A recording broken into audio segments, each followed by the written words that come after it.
Здравствуйте, с вами Рина Преображенская и мой новый разговор для подкаста «Окно в новые смыслы себя и жизни».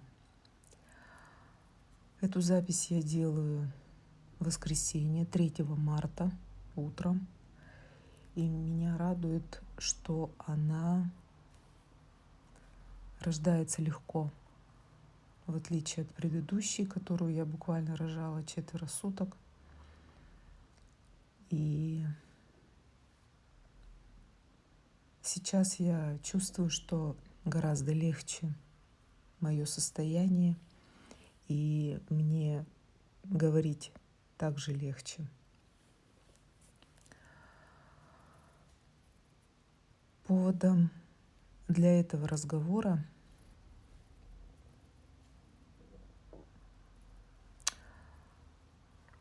стало то, что вчера случайно я услышала завершение интервью Татьяны Черниговской.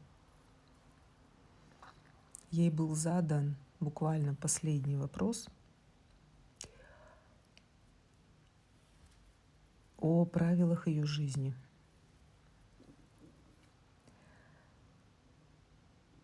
И вот именно ее ответ вызвал во мне, с одной стороны, удивление, с другой стороны, радость и вдохновение прийти сюда и начать этот разговор.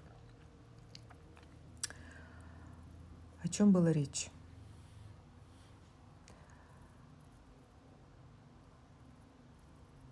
Вот ее спросили о правилах ее жизни, и она сказала так. Вы знаете, я бы, наверное, ответила о том, что я бы хотела для себя.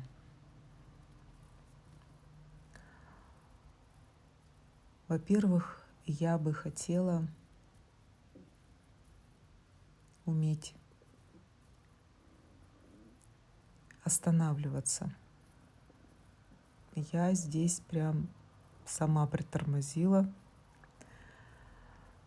и начала вслушиваться. Я всегда Черниговскую с удовольствием слушаю, но здесь я прям развернулась полностью. Уметь останавливаться, потому что, говорит, я постоянно куда-то несусь. Сразу хочу сказать, что, возможно, я не дословно передаю ее слова, но суть была именно такая.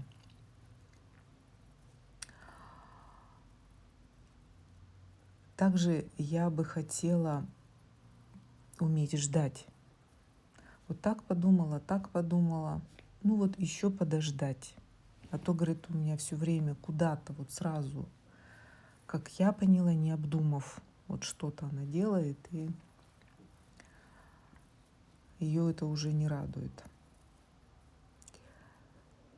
И третий момент, она сказала, что очень важно быть честным. Ее спросили, с кем? Она сказала, с собой. И эти три важных мысли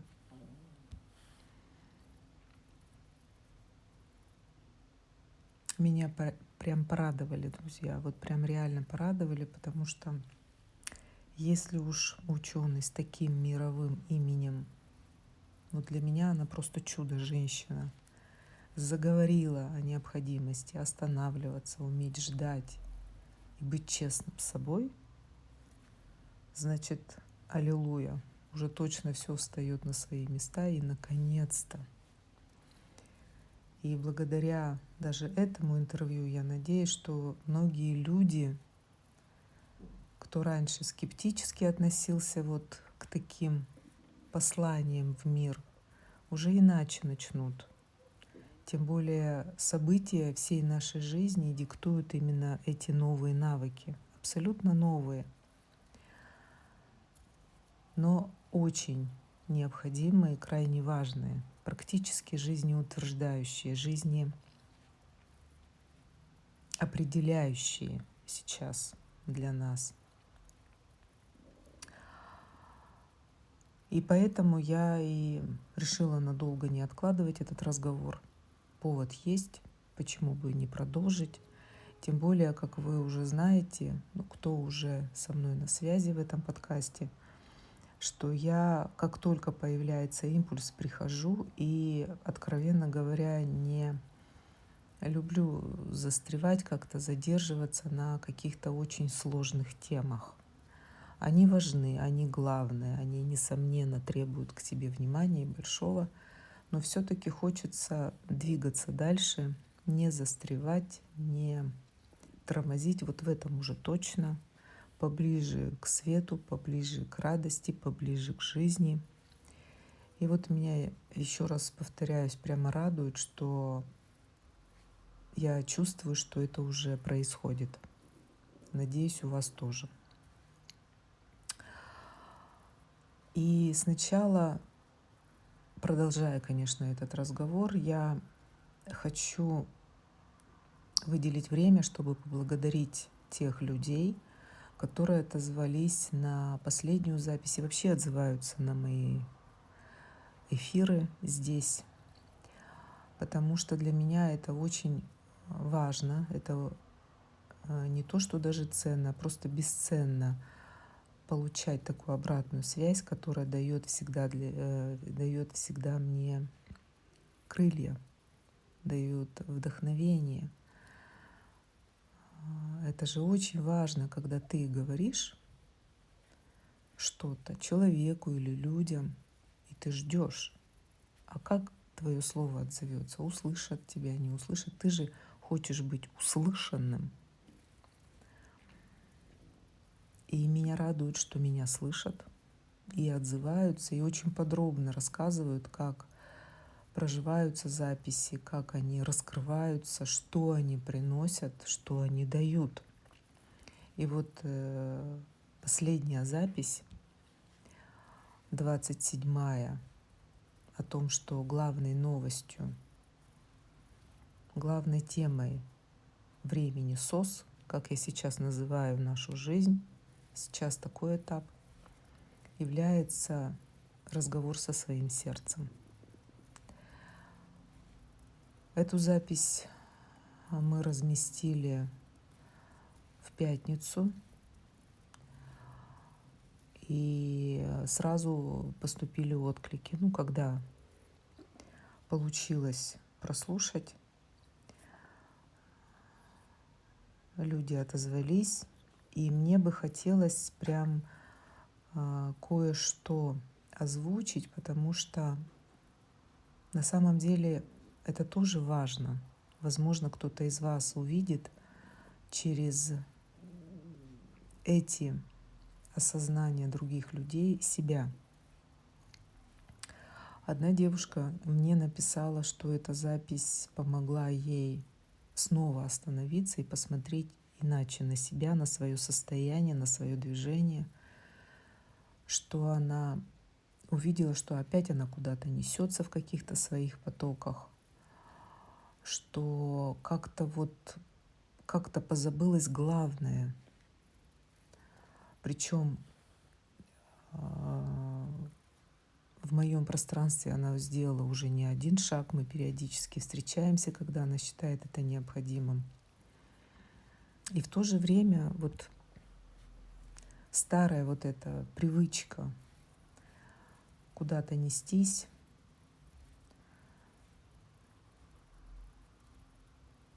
мы же все привыкли к этому с самого детства. В принципе, это все объяснимо, это все, Господи, даже, наверное, где-то нормально. Было бы удивительно, чтобы мы не умели этого делать, нестись к высотам выше, дальше, быстрее, сильнее, кто вперед. И это, конечно, постоянно срабатывает. И эта запись стала своеобразным напоминанием и необходимым стопом в этих гонках, чтобы снова остановиться, посмотреть на себя, увидеть, что как-то отодвинулось уже, главное, это куда-то отодвинулось. И, конечно же, возобновить ту самую главную связь с собой, без которой, наверное, все бессмысленно, по сути. Я уже говорила в какой-то записи, что если так носиться, лишь бы носиться называется, то рано или поздно останавливаешься, а что-то вот эта движуха-то сумасшедшая не греет, не радует. Как такового главного-то смысла не получается увидеть, иметь. И поэтому вот она и сказала, что ключевая фраза — это остановиться, выдохнуть и увидеть, что происходит на самом-то деле. И это здорово.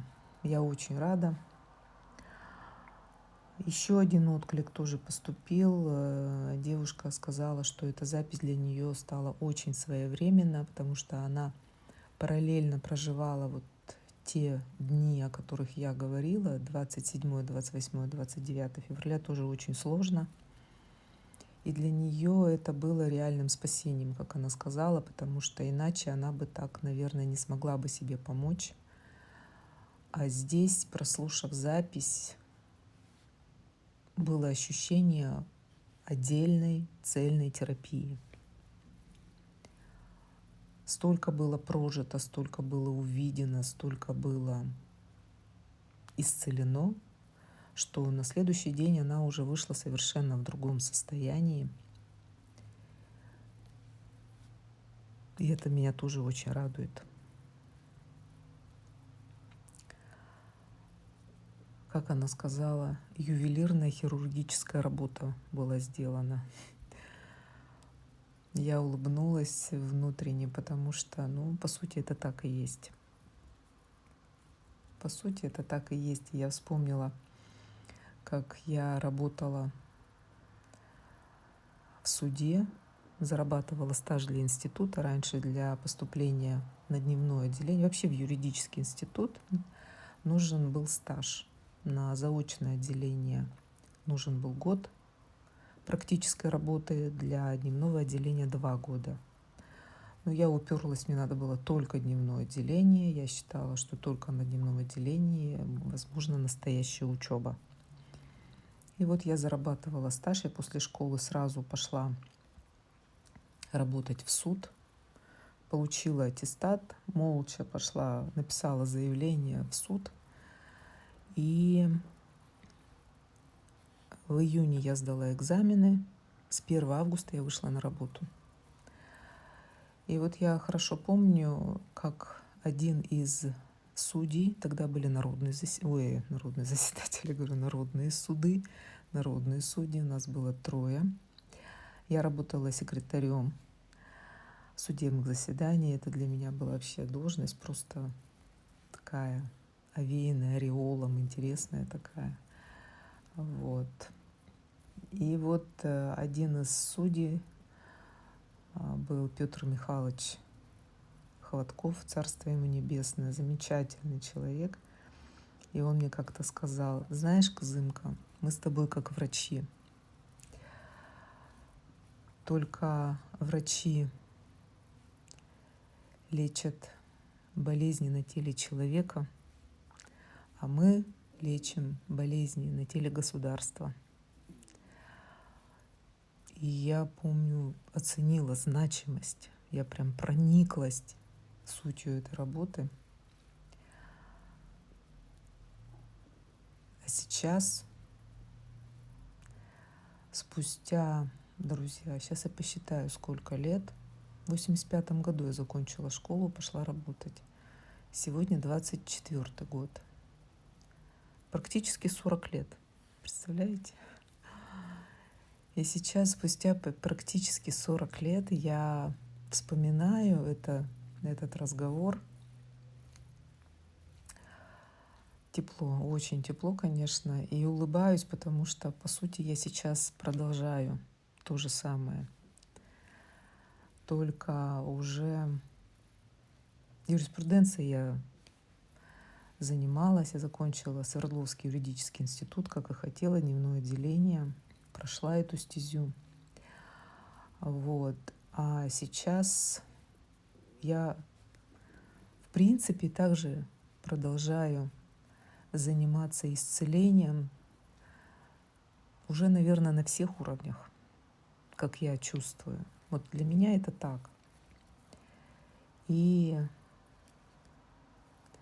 в теле человека, что, конечно же, отражается уже на других уровнях, социальных, человеческих, планетарных.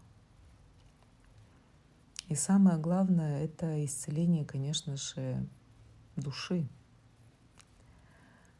сердца человека. Масштабы выросли, значит, точно все правильно идет. Если идет движение, если идет развитие, значит, ты точно двигаешься туда. И главное — в согласии с собой. Вот это самое главное, потому что на самом деле развитие может быть абсолютно разным. Вот, абсолютно разным. Я за вертикальное развитие. Что это такое? Буквально 2 слова. Неожиданный, конечно, для меня поворот, но 2 слова скажу. Если кто еще не знает, раз уж зашла такая речь. Вертикальное развитие, когда человек находится в связи со своим сердцем, со своей душой, со своим телом, со своими корнями, родовой системой и со своим высшим божественным «Я». То есть это земные аспекты, это вот как раз его корни, откуда он родом, генетически, наследственно, вот, и его высшие аспекты. Ну, то есть это, если на человека посмотреть, это как раз вот такой вот поток вертикальный, который уходит основой в землю и продолжается в высших аспектах. Я такого человека сравниваю с деревом. Вот его корни. Это и корни действительно, истоки. Он ими питается, он соединен крепко с землей, у него есть свое место. То есть тут столько очень важных аспектов можно увидеть, рассмотреть.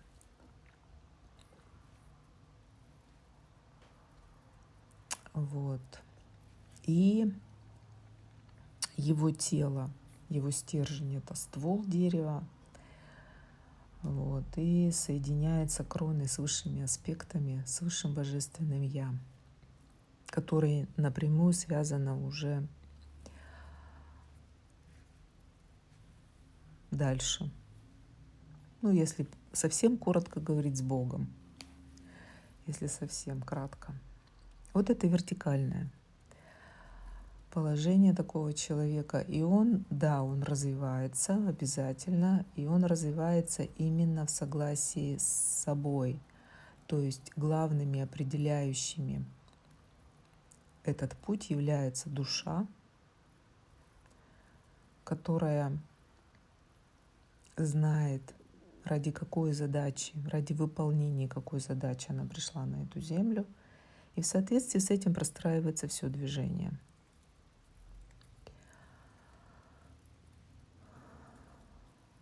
Такой человек имеет связь как с собой, так и с миром. Обязательно. Без этого никак. Один человек здесь точно никогда не справится, и тоже по очень многим причинам, и слава Богу. Все есть части целого. И вот как раз каждый на своем месте делает свое дело.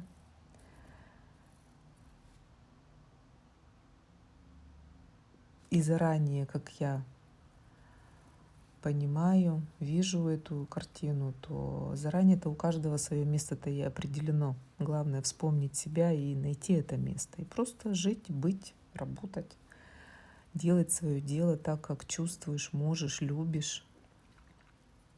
Вот. Это вертикаль. А есть еще одна модель, горизонтальная.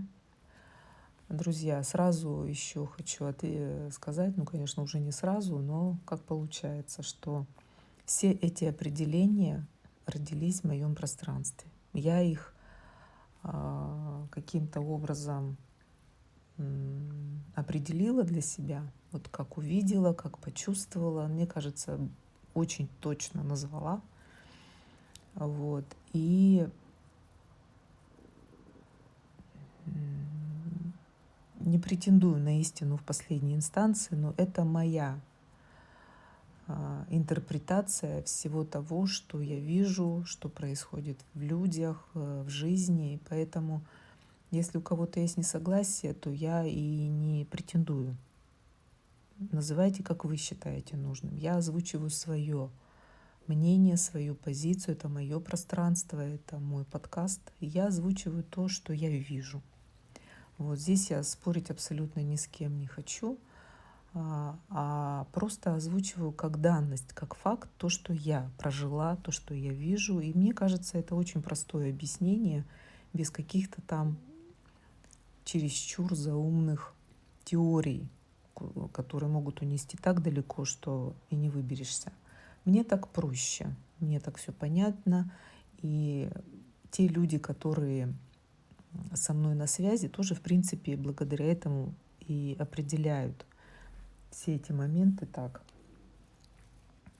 Вот. Здесь у нас каких-то вопросов особых нет. Если у кого-то есть желание обсудить, что-то внести, какое-то дополнение, возможно, у вас тоже какие-то есть свои инсайты, которые очень важны вот для понимания вот этой темы, я буду только рада.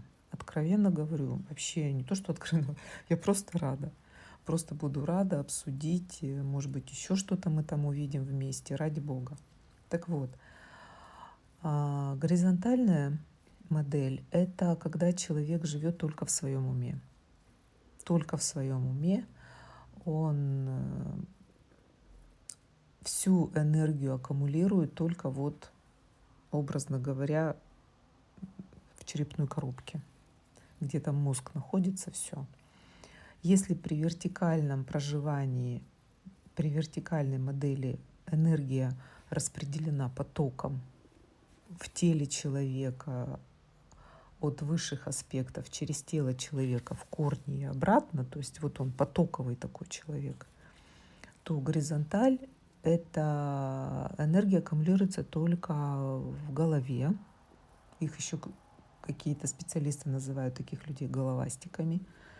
Вот. Ну, то есть все в голове, они живут за счет только ментального уровня. Вот. И это та старая модель, с которой мы, в принципе, все и начали нашу жизнь.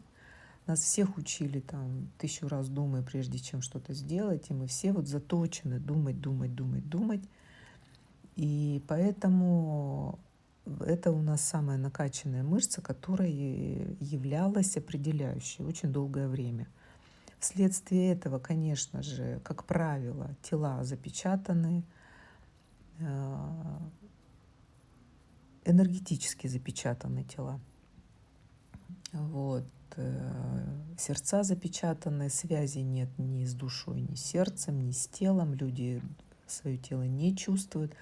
Это как раз вот та модель, которая и заставляет человека постоянно вроде бы двигаться вперед, а на самом деле, но он носится по кругу. А по кругу это, то есть вот такая ментальная пластинка у него, извините за выражение, в башке там крутится постоянно, мысли гоняются по кругу одни и те же. И вот он как конь на арене цирка носится по этому кругу, вроде бы делает, вроде бы двигается, вроде бы что-то, ага, вперед, а на самом-то деле все на одном месте, на самом-то деле. Ну, одно и то же, одно и то же. Ну да, вроде бы, может быть, что-то меняется, а суть-то не меняется. Суть не меняется.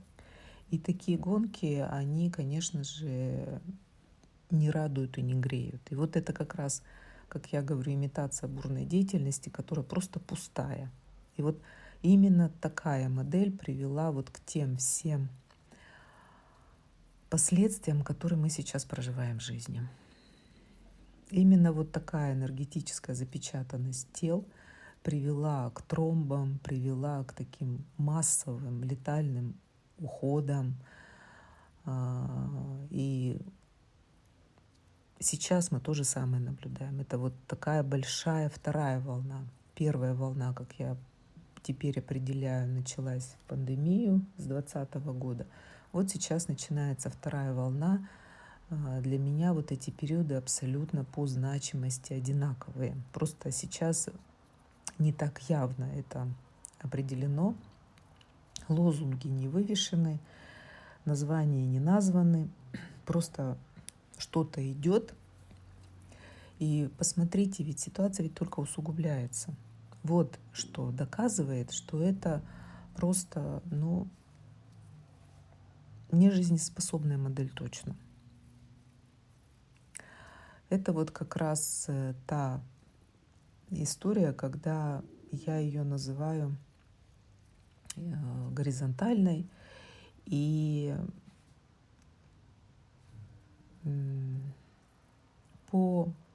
Ладно, здесь я остановлюсь, а то я сейчас чувствую еще в другие дебри зайду, лучше не надо. Это, может быть, потом я как-нибудь остановлюсь. Вот. И еще что прям просится озвучить. Вот это старая модель, и очень часто сейчас становится причиной онкологических заболеваний, когда люди вроде бы и развиваются. Посмотрите, сколько ушло из жизни с диагнозом онкология достаточно успешных людей. Почему? Этот вопрос я также задавала. Фамилии я называть не буду. У каждого есть свои примеры. Вот, очень много. Вроде бы все хорошо, вроде бы развивается тот же бизнес, те же проекты, а люди уходят, молодыми уходят. Это вот как раз пример развития по горизонтали. Еще очень важное отличие этих моделей в том, что когда человек находится на своем месте и является вот таким потоковым, проживает как раз вертикальную модель жизни, он делает свое дело в согласии с душой через свое сердце. Сердцем говорит с миром. Сердцем все делает. И он это делает для людей, для их блага, потому что он их чувствует, потому что он чувствует, как правильно вот для этого момента, для этого конкретного шага. Он соединен, он часть целого. Он своим сердцем соединен со всеми, со всем человечеством, насколько это возможно вообще, с людьми, если уж так говорить просто. Просто у меня все время масштабы такие. Вот. И он делает для людей. Это, знаете, как называется? Как для себя. А горизонтальная модель, когда человек только в уме и носится, я еще раз говорю, вот по этому ментальному кругу, он делает через людей. Вот это ключевое отличие, через людей. То есть люди для него ничего не значат. Интересы людей ничего не значат. Потому что у него, если хорошо присмотреться, да, возможно, там лозунгов полным-полно. Сейчас все там имеют разработанные ценности, все нанимали дорогих коучей. В общем, лозунгов у всех вот много. Открой любой сайт. Сейчас, правда, конечно, эта история как-то притихла. А одно-то время открывай любой сайт, там и ценности разработаны, и философия разработана, все разработано. Всех работников там прям заставляли, гоняли, все это собирали, команды, все это. Все проходили, эти тренинги, разработали. Где сейчас это все? У многих даже на сайтах сейчас уже этой информации нет. У некоторых есть. А придерживаются люди этого? Большой вопрос, потому что самый большой вопрос на самом деле к основателю проекта, к хозяину, к собственнику. От него зависит, и только от него зависит, притворяется ли в жизнь вся эта работа. огромная работа, которая была сделана. Сейчас как-то все это, еще раз говорю, притихло. И в таких компаниях, в таких проектах, если хорошо присмотреться, там ведь интересы людей вот только на бумаге. Там, по сути, только извлечение прибыли, деньги. Вот цель главная. Если в вертикальном проживании быть полезным для человека, то здесь, давайте называть вещи своими именами, там по сути плевать на людей. Там лишь бы заработать. Как? Не имеет значения. И поэтому вот это как раз та модель, когда люди буквально рвут друг друга на части, как говорится, глотки рвут, лишь бы заработать. Переступаются через принципы никакой этики, никакой нравственности, морали, там лишь бы заработать, урвать. А как? Сами понимаете. Как бы, хоть как-то, лишь бы. Вот. И вот как раз эта модель и привела ко всем тем последствиям, которые мы сейчас наблюдаем.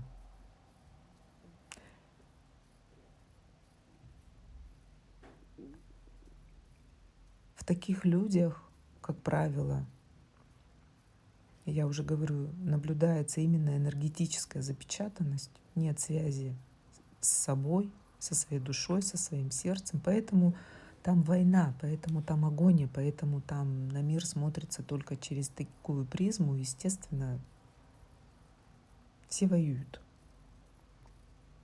Явно, неявно, но там постоянно идет вот эта вот возня. Если уж она была бы вознёй, то видите уже какие последствия там, Господи, уже вознёй-то не назовешь. Вот. И вот как раз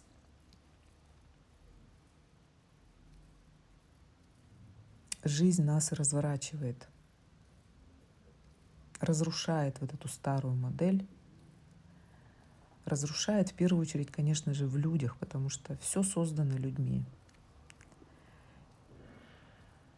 Кто не меняется, те уходят. Заставляет людей убирать вот это все из себя, видеть это, останавливаться и быть честным с собой. Дай Бог здоровья Черниговской, что она это начала говорить уже, как говорится, в полный голос. Может, она и сама не поняла, что она сказала. Мне кажется, она чисто так озвучила, но для меня это, конечно, был просто реальный шок, хороший шок.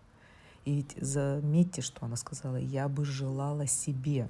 То есть она еще не там, но она уже увидела необходимость в этом.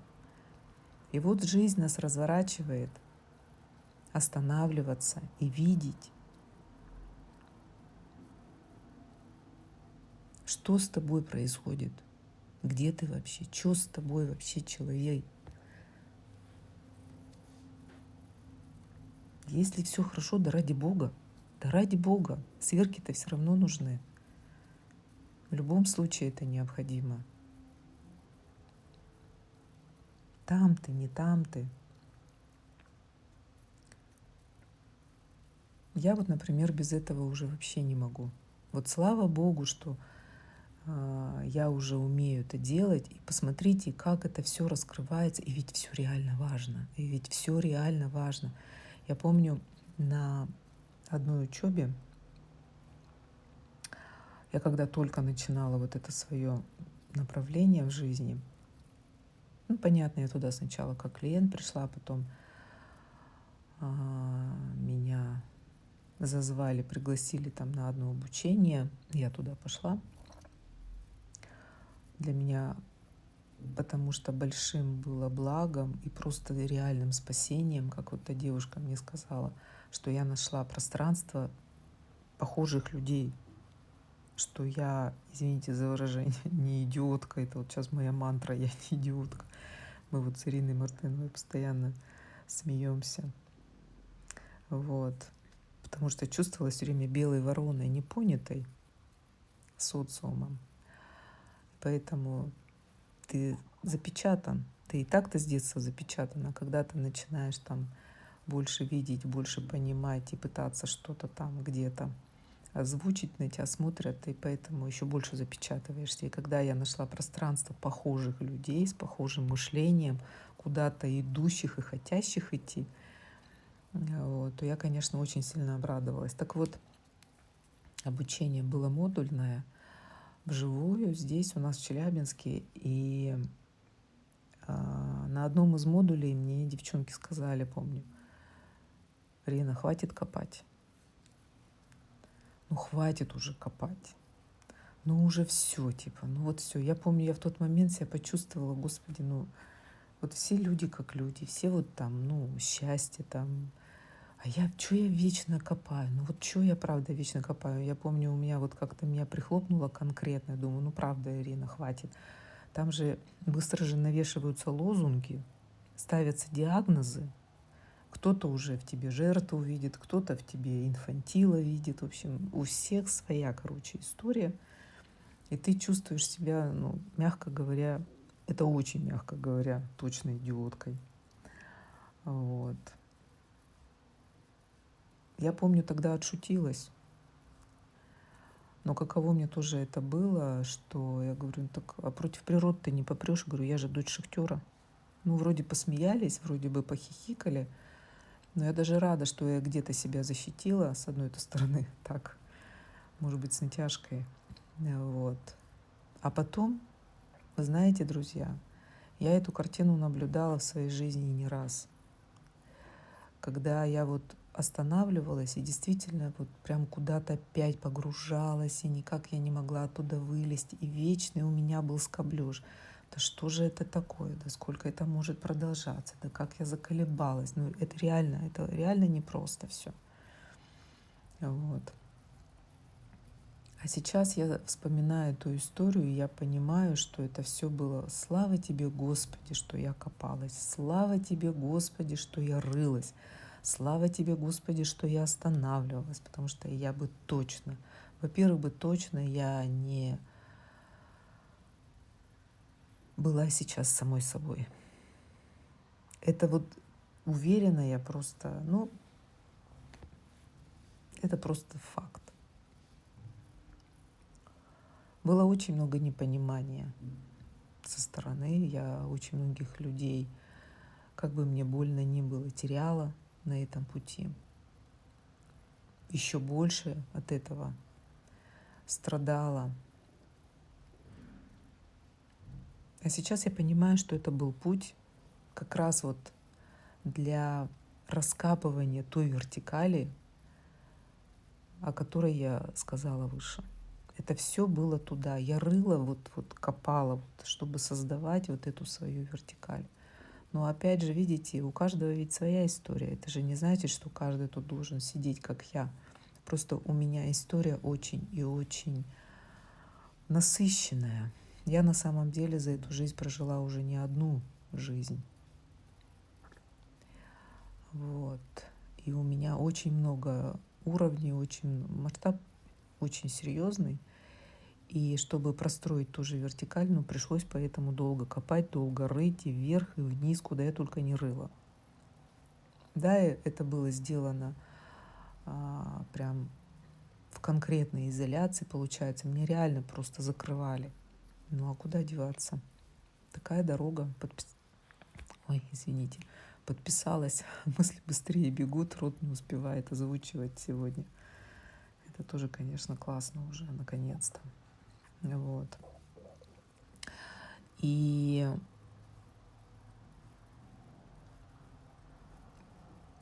сейчас, конечно же, я уже иначе на все это смотрю.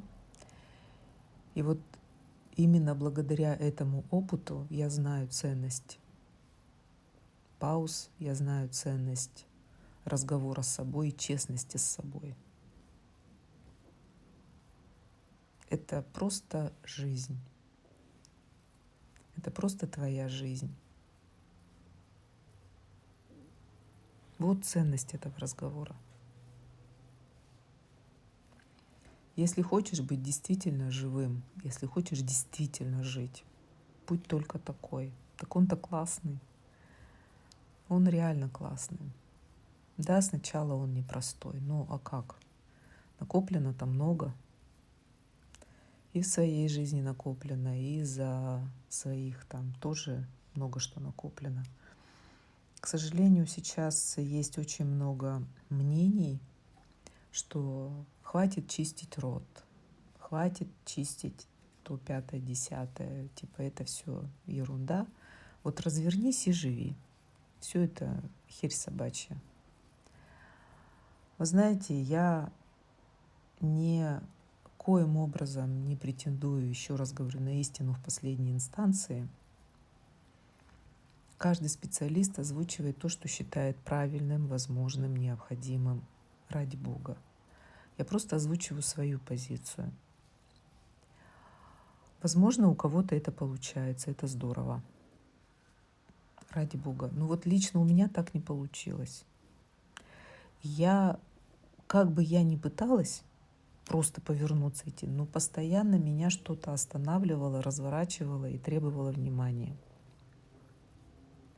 Всегда. И всегда я что-то раскапывала, и причем раскапывала ресурсы. Я не то, что туда вот упала и все, и навсегда. Так я бы сегодня не была здесь, если бы я там бултыхалась вечно. Вот и весь вывод. Вот, пожалуйста, факт налицо. Сейчас у меня есть абсолютно точная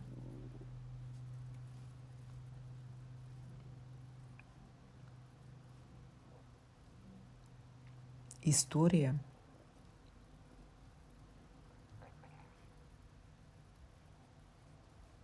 как из полного минуса в своей жизни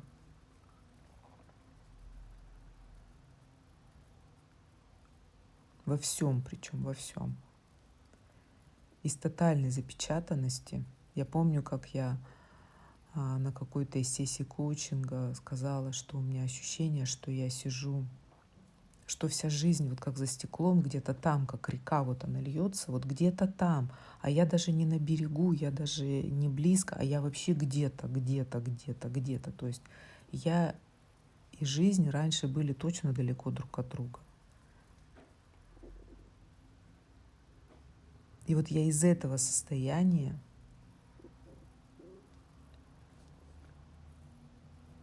уже не просто пришла к этой реке, а я в ней стою. Я в ней стою, у меня есть своя волна, значит, у меня есть мое место, мое имя, мое дело, мой голос. Вот, друзья, стоило ли это? Лично для меня вопросов вообще нет. Это не обсуждается. Это моя жизнь. Я хочу жить полной жизнью.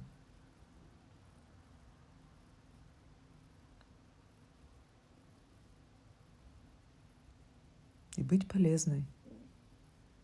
Обязательно.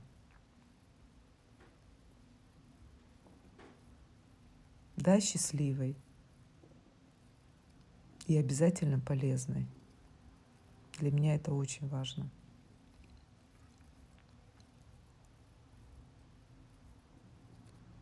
Так я чувствую связь с этим миром. А смысл тогда всего этого? Вот смысл. Я в моем любимом банном комплексе познакомилась с одной женщиной. Сейчас небольшое отступление, чтобы вы понимали, о чем я здесь говорю. Вот. Мы с ней уже много лет там встречаемся, познакомились уже как-то так. Ну, такие легкая такая дружба приятельская. Даже связь в WhatsApp поддерживаем. И вот мы как-то с ней разговорились, и я с удивлением узнала, что, оказывается, она интересуется энергиями, вопросами. Ну, я никому не афиширую, не рассказываю, кто я, что я, чем я занимаюсь. Я пришла отдыхать, пришла просто, да, с удовольствием пообщаться с хорошими людьми, если есть возможность, отдохнуть, все. И вот мы сидели, как-то разговаривали, я в основном слушаю всегда, я люблю слушать. Вот. Ну, понятно, не всех подряд, а кого интересно слушать. Вот. И вот она как-то озвучила, что ей интересны вопросы энергии. Ей за 60, она в банке проработала практически всю жизнь. Очень интересная женщина, очень красивая женщина. С ней действительно очень интересно общаться. И вот она с удовольствием делится своими секретами. Вот. Мы с ней тут на этой теме очень много чего вместе обсудили и знаем. Так вот, она сказала, что, господи, я уже третий раз говорю, вопросами энергии интересуется. И обращалась к каким-то специалистам разным. Ее интересовал вопрос предназначения, она как-то сказала. И вот она рассказывала, как она этот вопрос задавала разным специалистам. Ну вот как-то мне так никто и ничего и не сказал. А я на нее смотрю, а там энергия, господи, блаженство вообще, я имею в виду. Такая вот действительно есть определенный свой дар, это 100%. Я на нее смотрю, я говорю, так, ну вы бы, может быть, вот свою замечательную энергию людям предложили. Она говорит, а зачем? Я почему задала этот вопрос, ну не задала, а предложила, потому что она сказала, что она каждый день, выглядит она потрясающе, просто потрясающе, каждый день встает в 4 утра, внимание, в 4 утра, и каждый день она делает уже очень много лет, очень много чего она делает для своего лица, очень много чего. То есть вся энергия человека направлена, ну, только для себя, только для себя. Я вот это подчеркиваю. И я ей тогда сказала, говорю, у вас столько энергии, говорю, так, наверное, бы на всех хватило, и на вас, и на людей. Она говорит, а зачем? Я не хочу. Я хочу жить только для себя. Ну, там такая женщина. Она, конечно, там, как говорит, на драной кобыле не подъедешь. Не просто так. Вот она как бы кого бы к себе не подпускает однозначно. Вот. И в этом я увидела как раз вот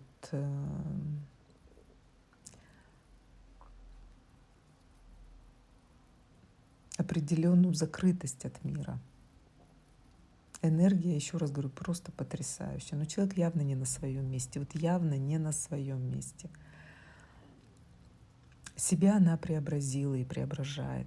Это просто чудо какое-то, как она выглядит.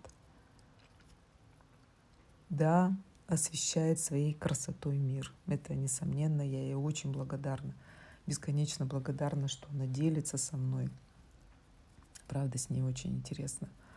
Ну, как-то и все. А дальше-то? А ведь могла бы. Энергии-то вагон. Причем, говорю, ей за 60, там энергии просто вообще.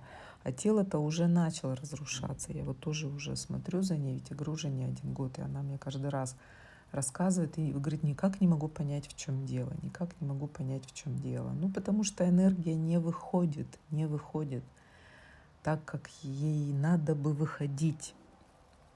Тело-то запечатано, и вот энергия направлена уже, получается, не во благо, а в удерживание себя от правильного движения по жизни.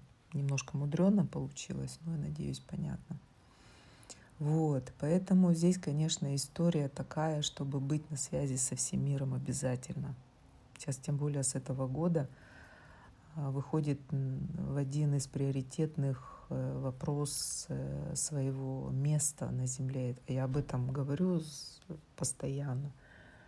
И эти темы очень сильно проявились с 20 августа 2023 года. И прям отдельные такие этапы у нас пошли. Вот, почему нас тут всех и разворачивают, чтобы каждый занял свое место на Земле. Вот. Нас собирают в единое целое. И вот для меня сейчас как раз я свою задачу тоже вот на этом новом этапе определяю как помочь человеку собраться в единое целое самому, ну, если он захочет стать частью целого общего. Вот, друзья. И поэтому, чтобы там быть и чтобы получилось, как раз и нужны паузы, нужны остановки, нужен честный разговор с собой.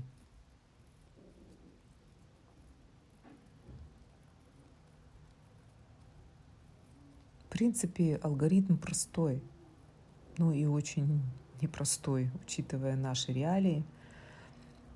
Но я продолжаю все-таки вещать, буду напоминать, чтобы делать такие паузы.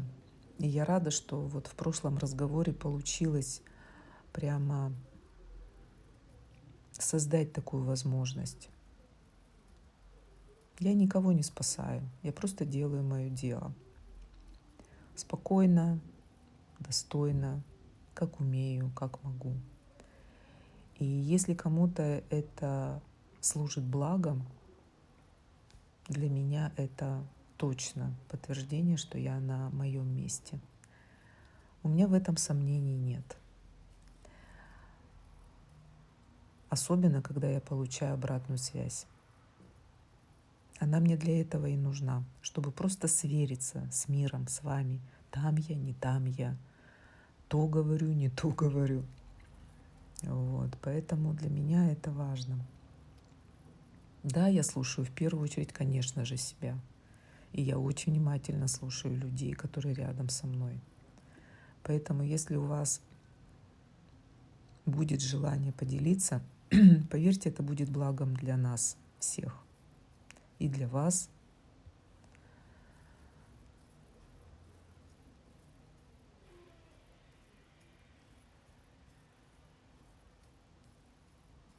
Это тоже важно, выходить на связь. Открывать рот и русскими словами озвучивать историю о себе. Это в первую очередь для вас важно, понимаете, для вас, чтобы вы себя увидели. И озвучили это, выдали уже, заявили миру то, что, наверное, уже давно просится. Но это уже, опять я говорю, личное дело каждого. По крайней мере, я сюда прихожу для диалога, для разговора. И я рада, что с кем-то из вас этот разговор получается. И каждый раз получается. Ну а если вы еще не можете прийти, легко, спокойно, просто. И я тоже понимаю, что это не просто так. Я это все прекрасно понимаю. Я сама шла и иду эту дорогу. Я ее продолжаю до сих пор. Открывать рот и говорить русскими словами через рот, что ты чувствуешь, это большое мужество и сила. Так же, как и честный разговор с собой.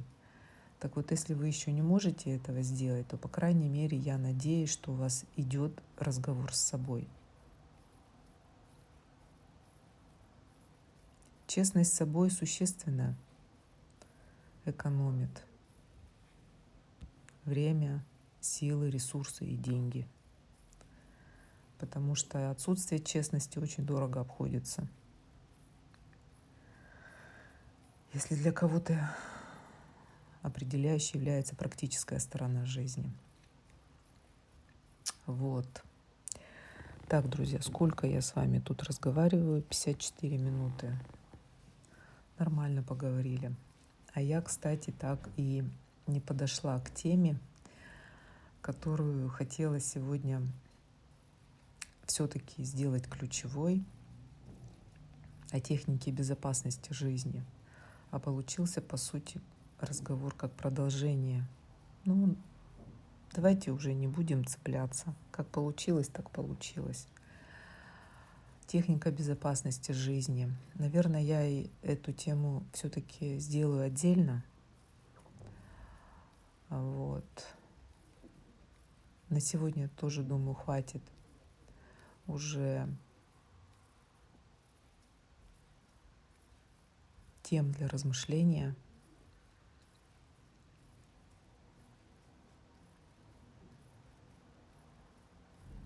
Единственное, что все-таки просится, это не забывайте дышать. Вот это самое главное, чтобы выходить из тех спазмов, которые постоянно присутствуют в жизни. Вот про дыхание. А все остальное я озвучу, наверное, уже все-таки, не сейчас точно, уж не знаю, когда. Я сейчас обещаний не даю, учитывая все. Поэтому как получится. Но разговор о технике безопасности жизни я, конечно, хочу продолжить. Надеюсь, что он не задержится надолго. Так, вроде бы все я сказала. Тогда получается. Сейчас немного подождите, пожалуйста. Я сейчас так пробегусь внутри. Все ли я?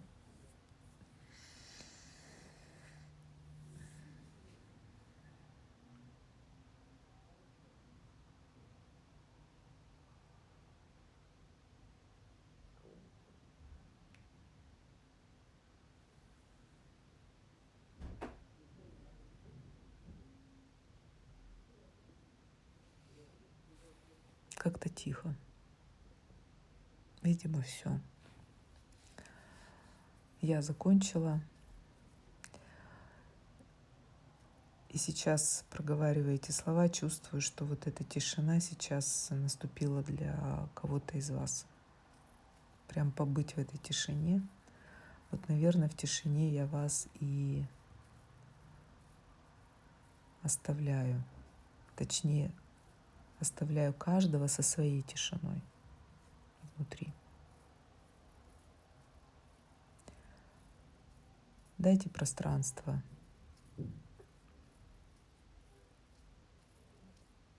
для этого разговора с собой.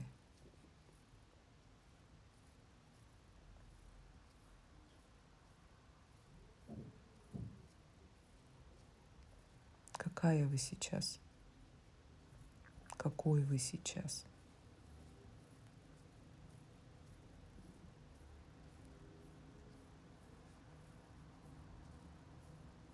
Что там внутри происходит?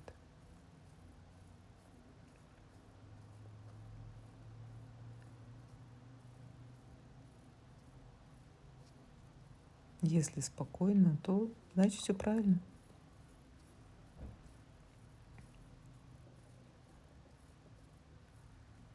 Ну а если спокойствия нет, то смотрите,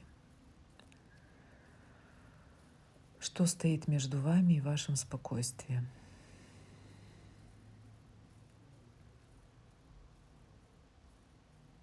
Ну и просто как здравомыслящие люди убирайте это из своей жизни.